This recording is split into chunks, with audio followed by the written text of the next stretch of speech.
Hi guys, பார்த்தீங்களா? நான் இட்லி கடையில் தான் இருக்கிறேன். என்ன பண்ணுறது? இந்த வீட்டுக்காரு ரோகம் இருந்துச்சுன்னா நல்லா இருந்திருக்கும்.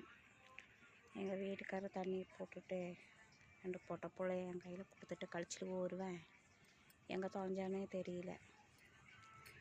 அவன் எங்கேயோ போய் கிடக்குறான். அதை எங்கள் மாமியாக இருக்கிறா பாரு, சனியும் பிடிச்ச கழிச்சிட்டு போகணும் அப்படின்னு. அவளையெல்லாம் எப்படி திட்டலும் தெரியல. இந்த மாதிரி ஒரு பிராந்தனுக்கு எனக்கு கட்டி வச்சு நானும் பிள்ளைங்களும் சீரழிஞ்சு சின்ன பின்னமாக இருக்கிறேன். இதெல்லாம் சொல்லக்கூடாது தான், ஆனாலும் எனக்கு மனசெல்லாம் வேதனைக்குதே. 16 பவன் நகை போட்டு வந்து வரதட்சணை 1 லட்சம் வாங்கினேன். வாங்கி 2 வயசுக்கு வந்த பிள்ளைங்களையும் என்கிட்ட கொடுத்து மட்டும் நடு ரோட்டில் விட்டு மட்டும் ஓடினேன். கழிச்சிட்டு வருவேன். அப்புறம் எப்படி பேசுறது நான்? நீங்களே சொல்லுங்க பார்க்கலாம்.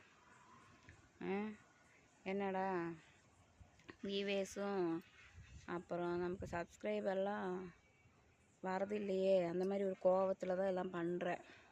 என்ன பண்ணுறது? என் தலையெழுத்து இப்படி ஆயிடுச்சு.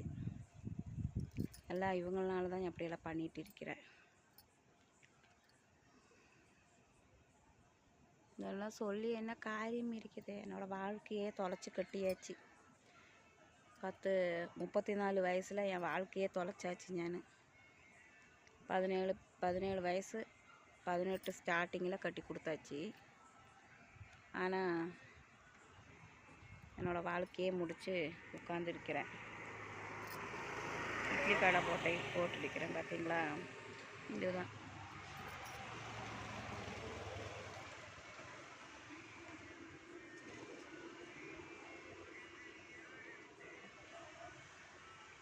முட்டை ஆம்லேட்டு எல்லாம் தான் போடுறேன். இப்போ தான் கொஞ்சம் கஸ்டமர் வந்து சாப்பிட்டுட்டு போயிட்டாங்க.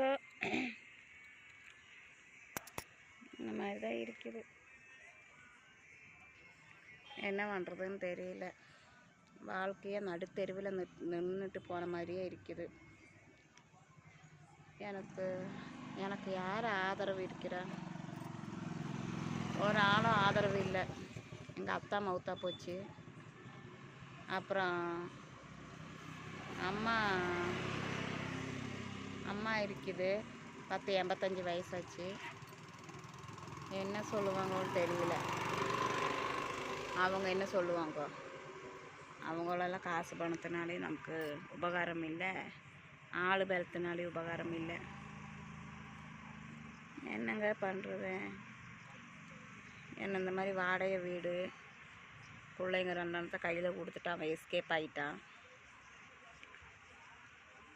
எஸ்கேப் ஆகி போய் தொலையாட்டவனெல்லாம் வச்சு ஆள் கட்டி அழுவுறது.